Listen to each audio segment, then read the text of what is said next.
Welcome to Growing in Grace. This is Sal. I'm going to be taking you through 2 Corinthians chapter 8.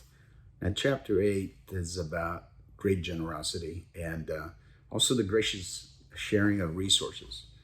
And that was demonstrated by the generosity of the Macedonian churches to the Judean and Jerusalem churches.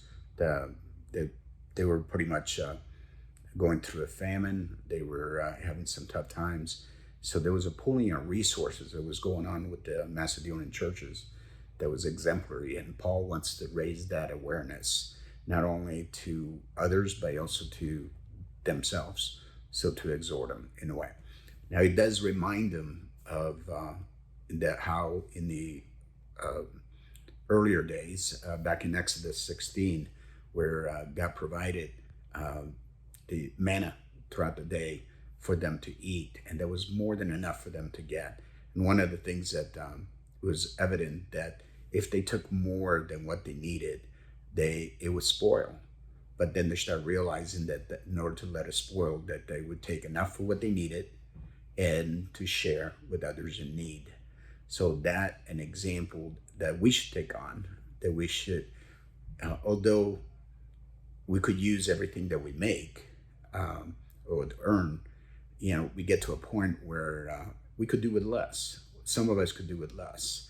And I know, for example, in our family, when I went through some 14, 15 years ago, when I was laid off for a long period of time, we were trying to figure out, we went from making X amount of dollars to making zero real fast.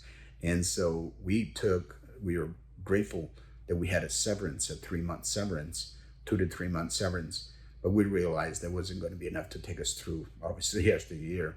We didn't have any prospects of what was coming. So we found a way, with God's help, to stretch it to 6 or more months. And until once that ran out and we got to the point where we could do nothing else, that's when God took over and you started doing everything from there. And we've been blessed since. So with that, it's always look to see where you could help others with what you have. And sometimes we have to look at whether are we giving God the best, or are we giving God what we've used and we no longer need, so let's give it to the church. That should not be the first fruits, and that's not how God sees it. So we should be examining ourselves in that.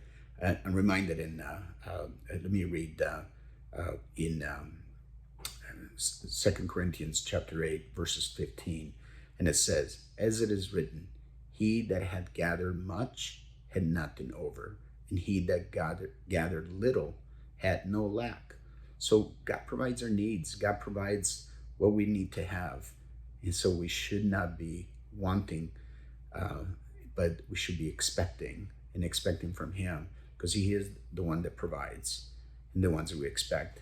So I would offer that what we should be looking at is just that, as he exhorted the Corinthian church and saying, you excelled in the beginning, where you were first, you had an eagerness and a love to want to help others, the other poor saints in the churches.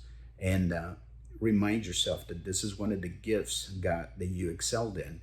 Other gifts that they were excelling in is faith and knowledge, and they had great speakers, gifted speakers, but they had an eagerness and a love for Paul and those that he traveled with. So we should have the same way as we have excel in all the other gifts that God has given us. The given should be something that it's not something that is bound by any pre-qualifications. It comes from the heart. It's something that glorifies God, and it's something that allows us to be obedient to what he's asking us. So as we're thankful and grateful for what he's given us, let us find what else we could help others with. I hope you have a great day today, and you have a blessed day.